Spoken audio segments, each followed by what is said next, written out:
ناظرین اکرام، سیب خون کو جمنے نہیں دیتا، اس لیے ایک سیب روزانہ کھایا کرو۔ کیلا ہڈیوں کو کمزور نہیں ہونے دیتا۔ پیشاب کے قطرے آتے ہوں تو سونف اور الائچی کو پانی میں ڈال کر پیو۔ اسٹرابیری کھا لینے سے قبض اور سینے کی جلن سے نجات ملتی ہے۔ پانی زیادہ پیو، یہ کھانے کو ہضم کرتا ہے اور غصے کو ٹھنڈا کرتا ہے۔ سفید زیرہ کینسر سے محفوظ رکھتا ہے اور جگر کے لیے بھی مفید ہے۔ چنبیلی کا پھول سونگھنے سے گلے میں بلغم نہیں آتی۔ مردانہ کمزوری اور جریان میں سنگھاڑا نہایت مفید چیز ہے۔ خارش والی جگہ پر انڈے کی سفیدی اور پھٹکری ملا کر لگاؤ، خارش ختم ہو جائے گی۔ ٹماٹر زیادہ استعمال کرنے سے لیکوریا جیسی بیماری سے نجات ملتی ہے۔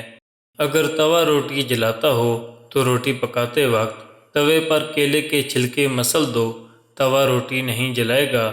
تربوز کے بیج ضائع مت کریں، ان کے اندر ہلدی ملا کر چہرے پر لگائیں، چھائیاں نہیں پڑیں گی۔ فالسا کھانے سے معدے کی جلن ختم ہو جاتی ہے۔ زنگ شدہ چیزوں پر لیموں رگڑنے سے زنگ ختم ہو جاتا ہے۔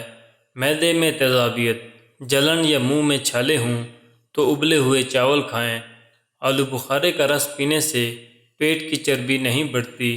پیٹ کی گیس کو دور کرنا ہے تو کشمیری چائے پیو۔ کیلے اور دہی کو ملا کر کھانے سے نظام میں انہضام بہتر ہوتا ہے اور پرانی قبض سے بھی نجات ملتی ہے۔ ایک کپ دہی میں 2 کیلے کاٹ کر ڈالیں اور مکسچر کر لیں اور اس کو دن میں کسی بھی وقت کھانا آپ کو فائدہ دے گا۔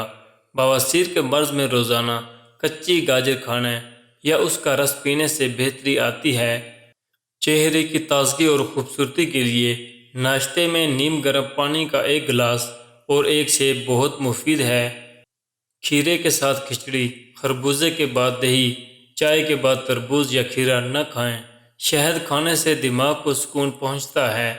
کیلے میں میگنیشیم کا خزانہ ہے جو ذہنی تناؤ یعنی ٹینشن کو ختم کرتا ہے۔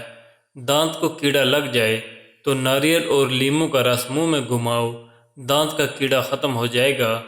اگر آپ سمارٹ اور خوبصورت رہنا چاہتے ہیں تو خوراک میں روٹی اور چاولوں کی مقدار کم کر کے پھلوں کی مقدار بڑھائیں۔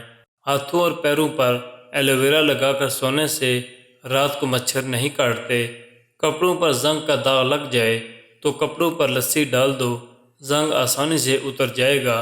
ناظرین اکرام، مزید معلوماتی ویڈیوز کے لیے ہمارے چینل کو دیکھتے رہیے۔